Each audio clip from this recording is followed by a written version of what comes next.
नमस्कार दोस्तों, स्वागत है आपके अपने चैनल पर जहां हम लाते हैं राजनीति की हर अंदरूनी चाल और सच्ची रिपोर्ट। इसलिए वीडियो को एक लाइक कर दीजिए और आप ये वीडियो कहां से देख रहे हो कमेंट में बताएं। क्या बीजेपी का दौर अब खत्म होने वाला है और क्या राहुल गांधी ने मोदी सरकार के खिलाफ ऐसी चाल चल दी है जिससे पूरा गेम पलट सकता है। 2014 और 2019 ये वो साल थे जब नरेंद्र मोदी का नाम ही जीत की गारंटी था। हर चुनाव, हर मंच, हर राज्य में सिर्फ एक ही नारा, मोदी है तो मुमकिन है। लेकिन अब कहानी बदलती दिख रही है। कई राज्य चुनावों में बीजेपी को अप्रत्याशित हार का सामना करना पड़ा। जनता अब सवाल पूछ रही है, महंगाई आसमान छू रही है, बेरोजगारी बढ़ती जा रही है और छोटे व्यापार पर टैक्स और जीएसटी का बोझ बढ़ा है।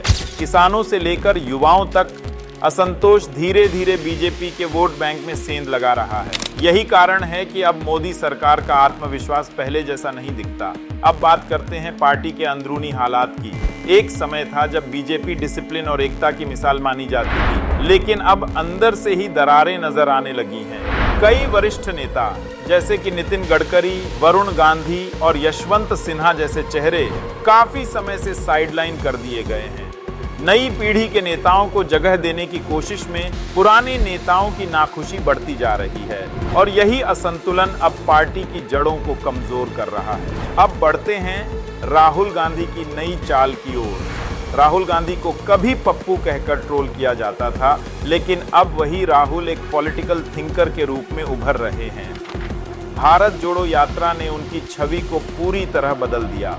देश भर में लोगों से सीधा संवाद, बिना सिक्योरिटी के गांव-गांव चलना, इसने जनता के दिल में उन्हें सच्चा विपक्षी नेता बना दिया। अब राहुल गांधी सिर्फ बयानबाजी नहीं कर रहे, बल्कि वे हर मुद्दे पर तथ्य, डेटा और रिपोर्ट्स के साथ बीजेपी पर निशाना साधते हैं और युवा वर्ग धीरे धीरे उनके साथ जुड़ता दिख रहा है। हाल ही में उन्होंने न्याय यात्रा 2.0 की तैयारी शुरू की है, जो आर्थिक न्याय और शिक्षा, रोजगार। यह कदम सीधे मोदी सरकार की सबसे कमजोर नस, रोजगार और अर्थव्यवस्था पर वार करेगा। अब सवाल उठता है, क्या यह राहुल गांधी का असली पॉलिटिकल गेम है? राहुल की टीम अब सोशल मीडिया पर बेहद एक्टिव है। वे मोदी बनाम राहुल की सीधी लड़ाई से हटकर जनता बनाम सत्ता का नैरेटिव बना रहे हैं। अब बात धर्म या जाति की नहीं, बल्कि रोजगार, शिक्षा और आर्थिक असमानता की हो रही है। ये वही मुद्दे हैं जिन पर मोदी सरकार फिलहाल सबसे ज्यादा घिरी हुई है और कांग्रेस यही चाहती है कि जनता अब भावनाओं से नहीं, बल्कि अपने अधिकारों से वोट करे। अब देखते हैं आने वाले चुनावों में ये समीकरण किस तरह बदल सकते हैं। राजनीतिक विश्लेषकों का मानना है कि बीजेपी अब कंफर्ट जोन से बाहर है। मोदी सरकार की 10 साल की एंटी इनकम्बेंसी अब साफ दिखाई देने लगी है। जहां पहले विपक्ष बिखरा हुआ था, अब वह धीरे धीरे एक मंच पर आने की कोशिश कर रहा है। इंडिया गठबंधन इसी रणनीति का हिस्सा है।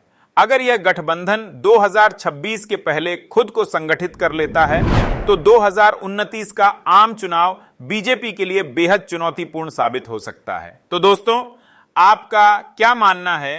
क्या मोदी का डाउनफॉल वाकई शुरू हो चुका है या फिर बीजेपी एक बार फिर से अपने चाणक्य चाल से सबको चौंका देगी? अपनी राय नीचे कमेंट में जरूर बताइए।